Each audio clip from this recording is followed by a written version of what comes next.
Ladies and gentlemen, welcome to the Entrepreneurial Mindset, from idea to opportunity. It's easy to have ideas. Just face your own problems, be open. It's also easy to evaluate ideas in the first steps. So ask yourself those 3 easy questions of, do I face a problem? Do I reach a customer? Is there a willingness to pay? If you have found good ideas, then if you identified not only ideas, but you saw that some of these ideas are also good, it's worth looking deeper into that. And this is the so-called detailed evaluation. And you can do the detailed evaluation in many ways, and many different authors will tell you a lot about this detailed evaluation. First of all, why do that detailed evaluation? Well, to differentiate those good ideas from those ideas which we call business opportunities. Those are the ones who are really worth starting your own business. If you do that structured work, you try to find something which might stop your business at any time. So you might find big problems. However, even then, if you found a business opportunity, it's not necessarily a successful venture also then.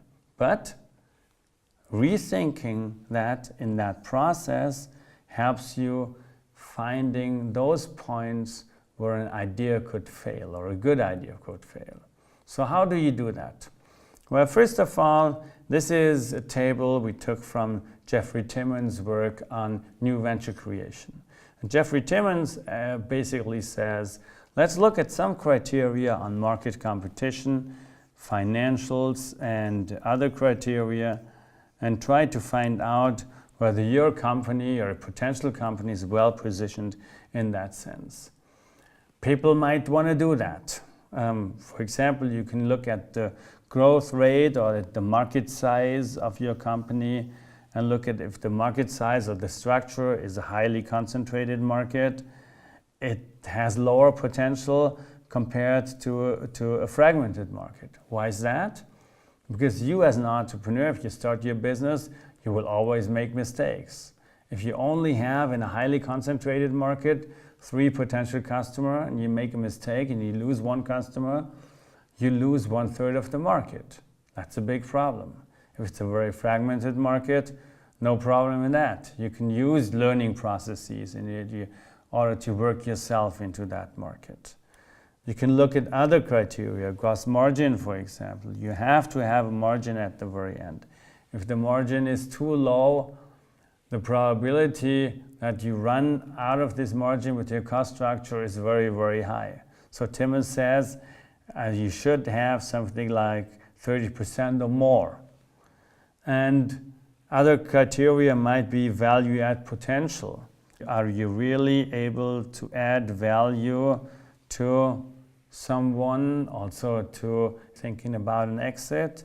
So if you have a high strategic value, which also might say if you solve a problem with someone, your idea has higher potential than if you don't do that.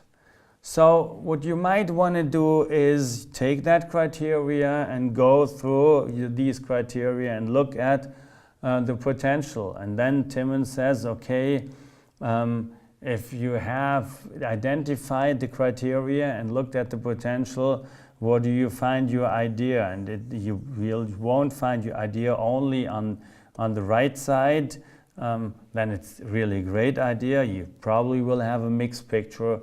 But if the picture gives you an indication for a higher potential, that might be a good idea. Many people nowadays approach that in a different way.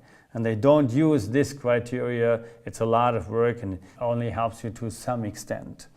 Many people, what they do is they use the so-called business model canvas presented by Osterwalder. With the business model canvas, you try to understand basically the canvas of your business, which starts with the customer segments.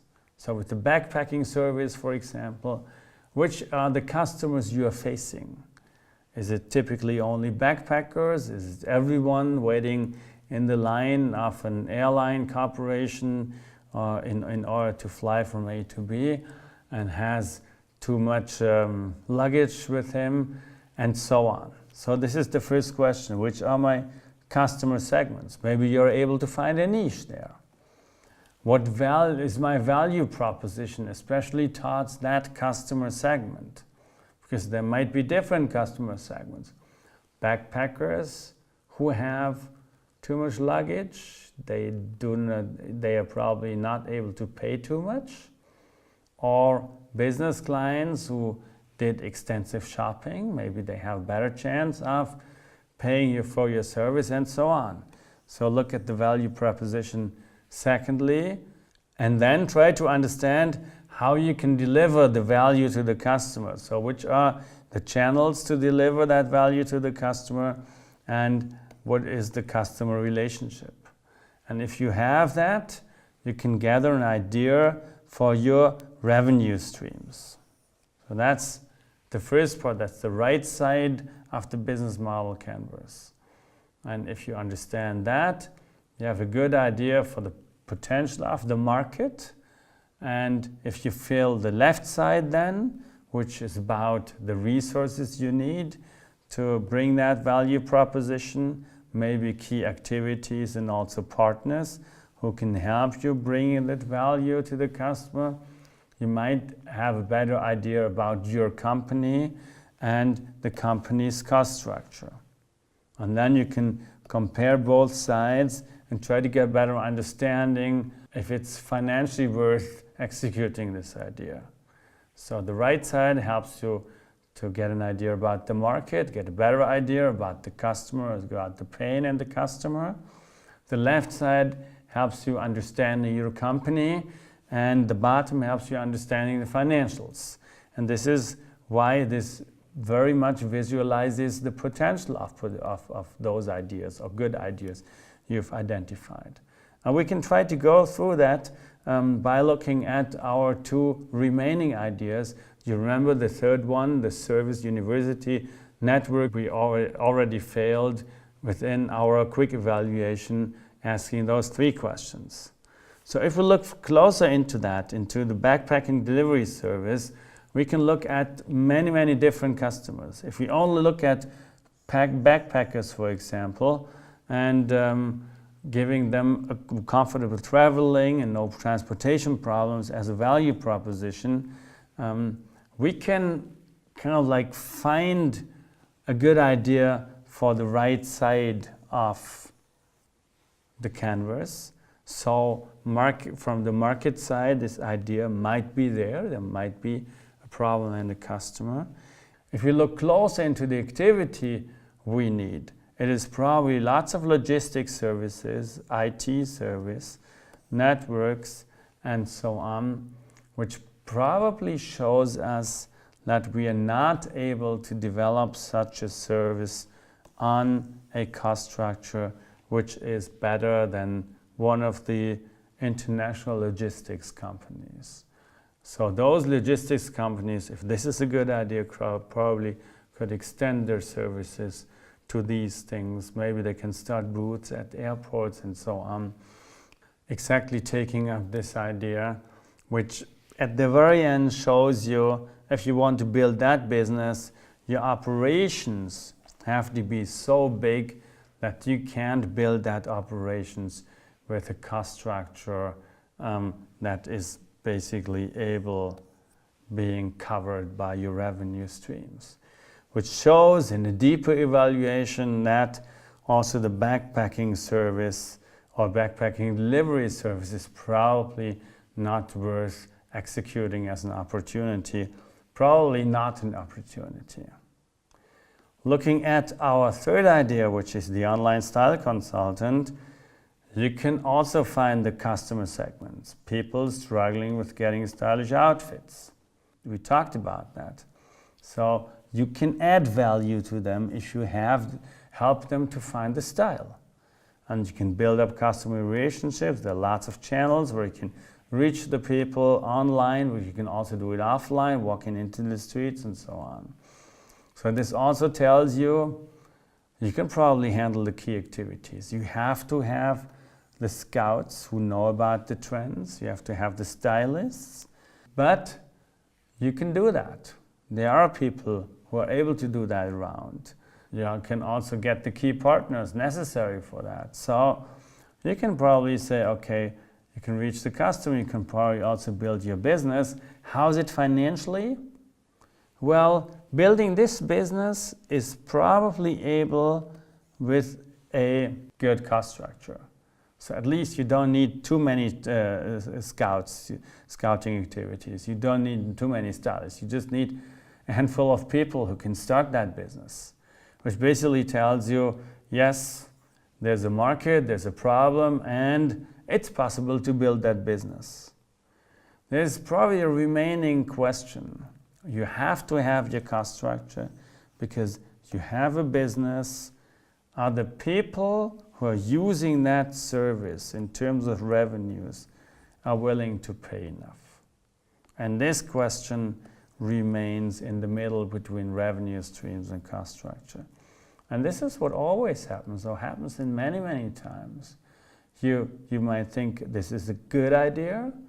There is the customer, and there's a problem which you can solve. So a problem on the right side, solution on the left side. And you can do it with a fair cost structure, and you can earn money. At least you can get some revenues. However, are these revenues high enough to cover all the costs? Nobody knows. What does it tell you? Well, it tells you have to start that business. And this is what many entrepreneurs do.